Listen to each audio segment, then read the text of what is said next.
here from Realign with Rachel, and today I want to go over a sequence for an elevated hip. So that's if one side of your hip is higher than another. Not necessarily twisted forward or tipped forward differently, but higher, okay? So if you took posture photos and your hip is kind of coming up towards your ear, then these exercises are going to work on addressing that. These are generalized exercises to help with an elevated hip. You might need something a little bit different, so if it doesn't work for you, that's okay. Your body just is in a different position than what these are designed to work for. But generally, this is gonna help somebody with an elevated hip. I'm gonna go through these in real time with you, so just follow along with me and let's get to it. All right, we're gonna start on our backs with our feet facing the wall, bent at 90 degrees. Okay, you want your knees directly above your hip. We're gonna cross an ankle over the opposite knee. Now, if you need to pick up your hips a little bit to get it there, that's totally fine. Now, a lot of people recognize this as the figure 4 stretch. We call it assisted hip lift, but it's generally the same thing. Now, I want to make sure here, because this is a common mistake a lot of people do, is they let their hip rotate out to the side, so they jut it out to the side. So make sure you take that hip and place it right underneath you, so the back side of your low back is hitting the floor equally and one side's not lifted off the ground, okay? I call it the butt dimples. Your butt dimples are firmly into the ground, even though you have one knee crossed over. Don't let that hip rotate out. All right, now that we're here, you're gonna activate this left inner thigh and press your left knee slightly away from you. I like to think of it as an activation, not a full press force. Again, when you activate that knee, your right hip might start to rotate out. So just check in on that, make sure it doesn't rotate. We're gonna hold this for a minute. So pressing that left knee away from you using your muscles, not your hands. And then I want you to just focus on breathing here. Deep breaths in through the nose, out through the mouth.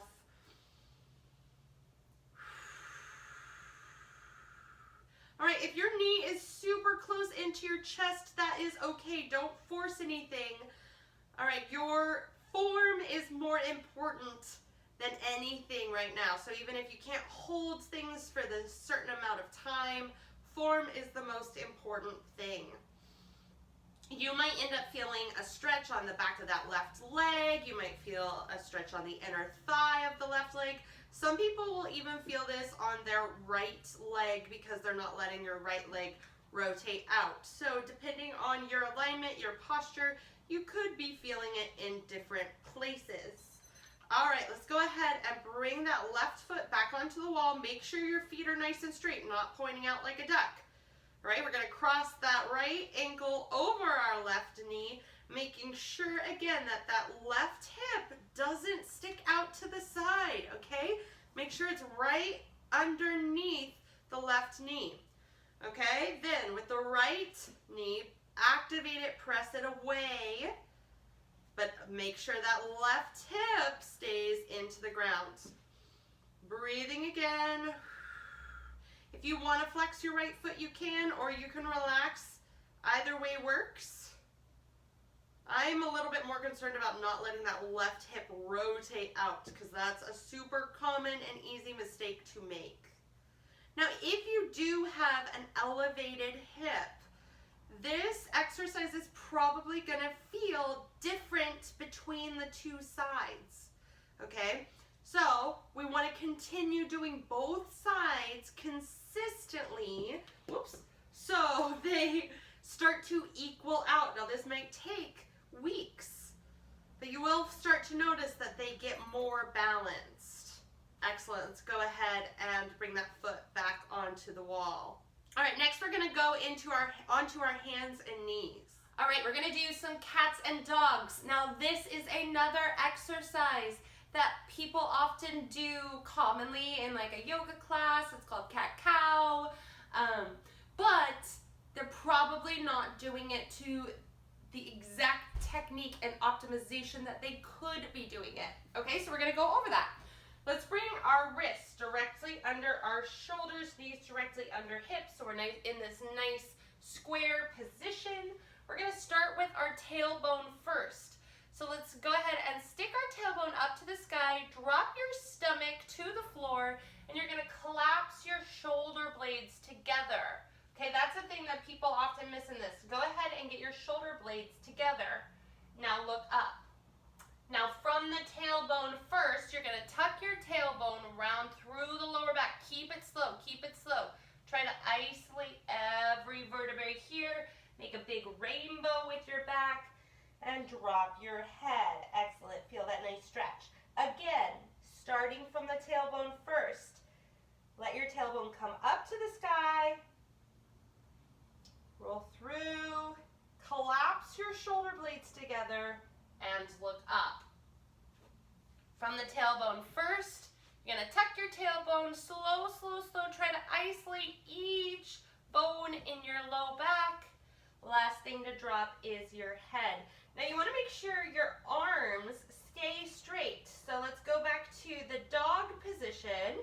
When you collapse your shoulder blades together, sometimes depending on how tight you are in your shoulders, your elbows want to bend, so really fight that. Make sure they stay nice and straight. Collapse your shoulder blades, look up. Slowly roll through. This is one that once people learn it, they start going really fast. But I want you to try to do this slowly and isolate every bit of movement. Try to make it as even as you can. Good. Do about 10 of them. I haven't been counting. I think we're about at 5.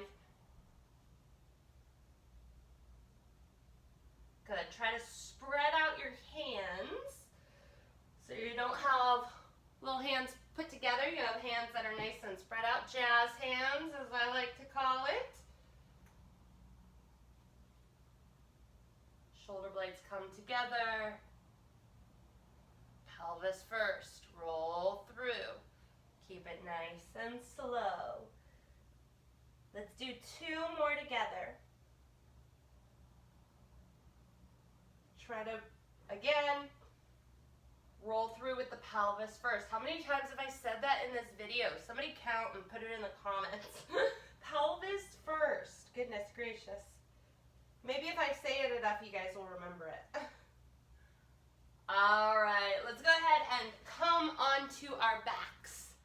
Okay, on our back with our feet on the ground, make sure they're nice and straight. So if you need to come up, make sure they're nice and aligned, super straight.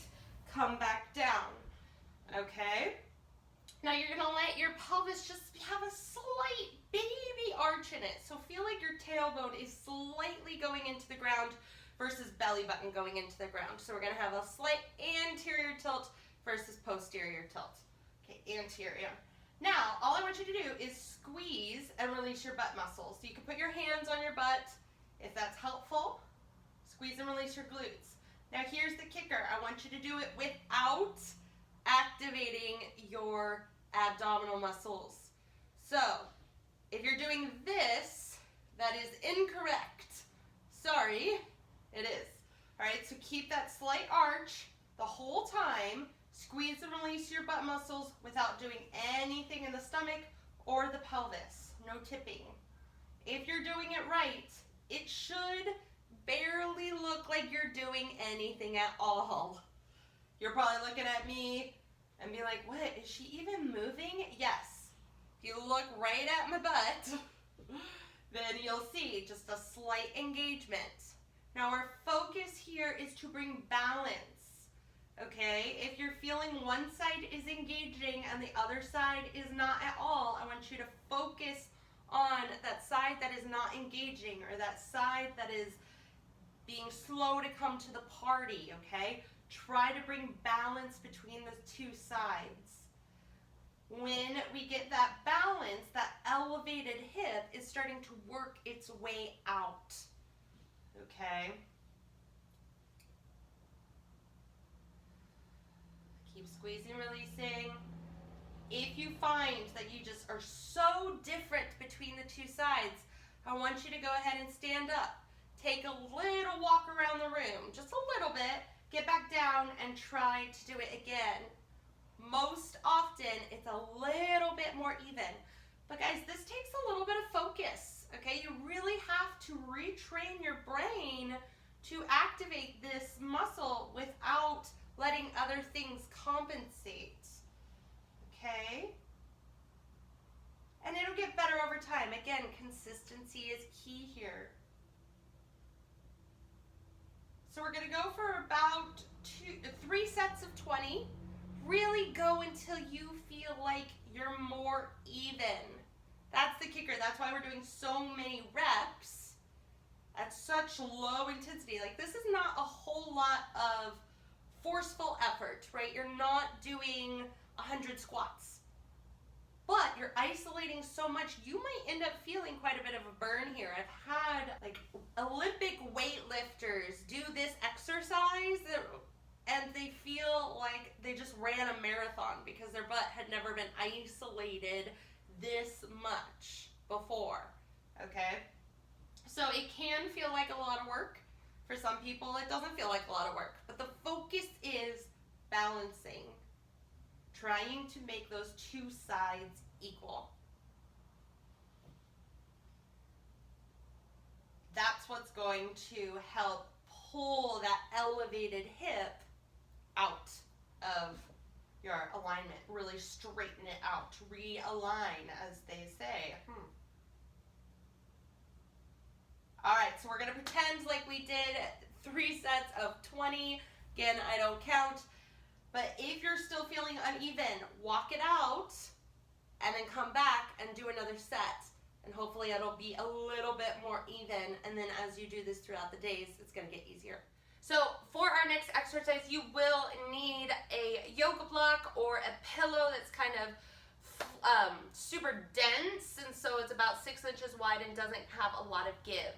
If you're using a yoga block, we're gonna use it in this wider way, not the super skinny way, in the wide way. Not this wide way, medium way.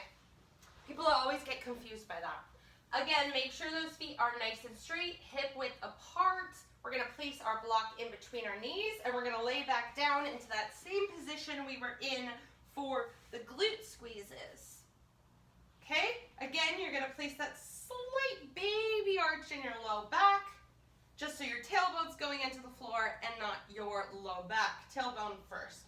And we're going to squeeze and release the block. Squeeze, release. Squeeze, release. I want you to do about 60% of your full effort here, so you're not squeezing it to death. You're not 100% squeezing. About 60%, guess what I'm going to tell you? The focus is on the balance between the two sides. Okay? If one side is being a little bit lazy, not coming to the party, I want you to focus on that side. Or if one side feels like a lot stronger, try to bring that strength down so you really focus in on the lazy side. Our goal is to feel this in our inner thighs evenly. Now, I've had a lot of people actually be so compensated that they feel this in their outer thighs, which is a little crazy. So if that is you, that's okay. That gives you information that there's some compensations happening. I want you to keep going until you feel it in your inner thighs. Now, that doesn't mean squeeze harder, okay? That just means keep going until you feel it into your inner thighs. Eventually, it will get there. Another trick is to take that little lap around the room. When in doubt, take a little lap around the room, get back down. It's going to be a little bit easier. Make sure you're breathing, upper body is fully relaxed, shoulders relaxed, palms facing up. Did not say that earlier, but both of these exercises on our back, our palms are facing up. This is also 3 sets of 20. Same thing goes with the glute squeezes. So you're going for that balance, You're going until you feel it in the inner thighs and as balanced as you can.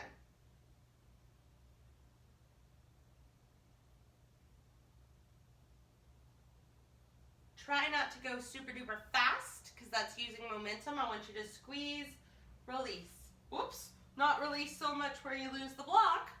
Squeeze, release.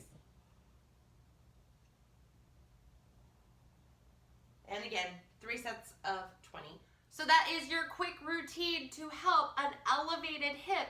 If you look in a mirror beforehand, look at the elevated hip, look at it after, see if it's better. Let me know in the comments if it's a little bit better before and after the exercise, especially when you focus in on that balance. Then if you need a little bit of extra help for your specific posture and misalignments, feel free to leave that in the comments and we can chat about your specific situation.